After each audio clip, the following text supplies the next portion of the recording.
प्रदेश में आज से यूसीसी लागू हो रहा है। इस वक्त हमारे साथ बातचीत करने के लिए कांग्रेस के प्रदेश अध्यक्ष करण मेहरा जी हैं। मेहरा जी, आज से जैसे यूसीसी लागू हो रहा है, इसके क्या कहेंगे? देखिए, फर्जी कहूँगा और ये पॉलिटिकल स्टंट है। एक्चुअली इसमें कई धाराएं ऐसी हैं जिनको लोकसभा से पारित करना ज़रूर होगा बदलने से पहले, और इनकी केंद्र में बड़ी भारी ताकतवर सरकार है।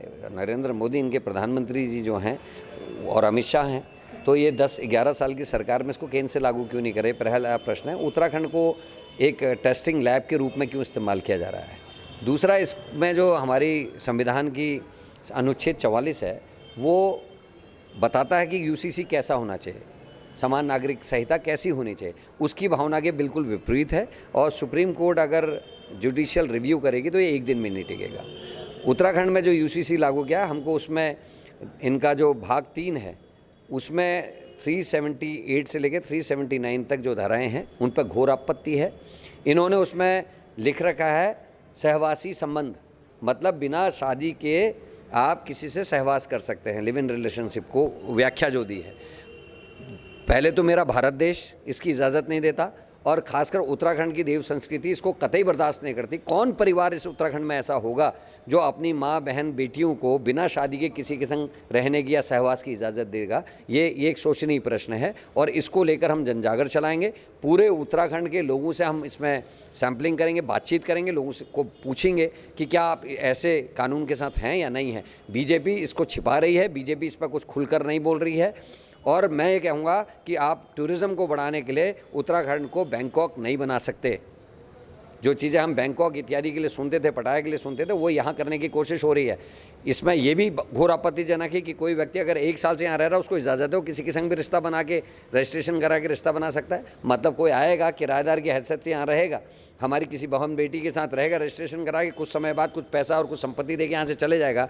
ये हमको कतई बर्दाश्त नहीं है। और सरकारी कर्मचारियों के लिए वो बाध्यता भी इस कानून में नहीं है। कोई सरकारी कर्मचारी आज ट्रांसफ़र होकर यहाँ आता है और वो कल से ही किसी के संग सहवासी संबंध बना के यहाँ रहना शुरू कर सकता है, तो ये उत्तराखंड को कतई बर्दाश्त नहीं है।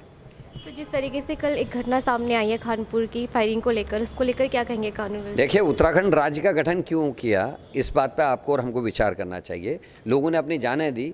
मैं और मेरे कई साथियों ने, कई उत्तराखंड के आंदोलनकारियों ने जेलों में रातें काटी हैं, डंडे खाए हैं, पुलिस की मार खाई है।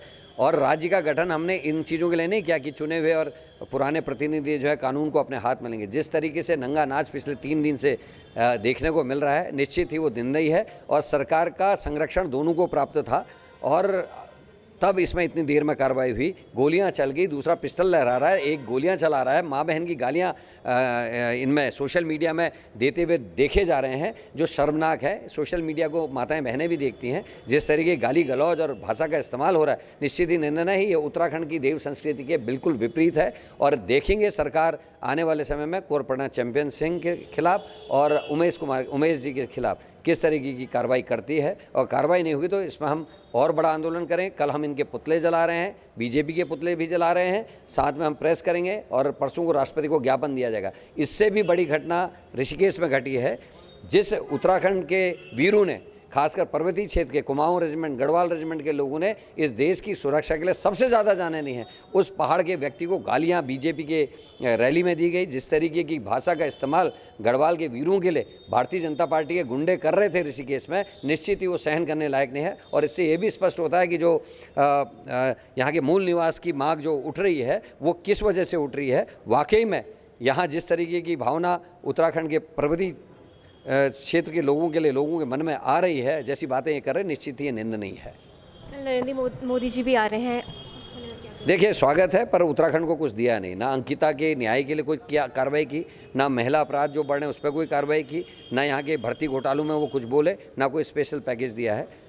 अच्छा होता उत्तराखंड आने से पहले वो मणिपुर जाते, क्योंकि मणिपुर में ज़्यादा आवश्यकता है। और 2 साल से मणिपुर जल रहा है, लेकिन प्रधानमंत्री मणिपुर जाने की हिम्मत नहीं कर रहे। तो ये हमारे साथ करण मेहरा थे, जिनसे हमने विभिन्न मुद्दों में बात की। और उन्होंने कहा कि जो घटना खानपुर में हुई उसको लेकर ये लोग कल विरोध प्रदर्शन करेंगे और पुतला दहन भी करेंगे भाजपा का। ऐसी तमाम खबरों के लिए आप देखते रहिए देवभूमि इनसाइडर।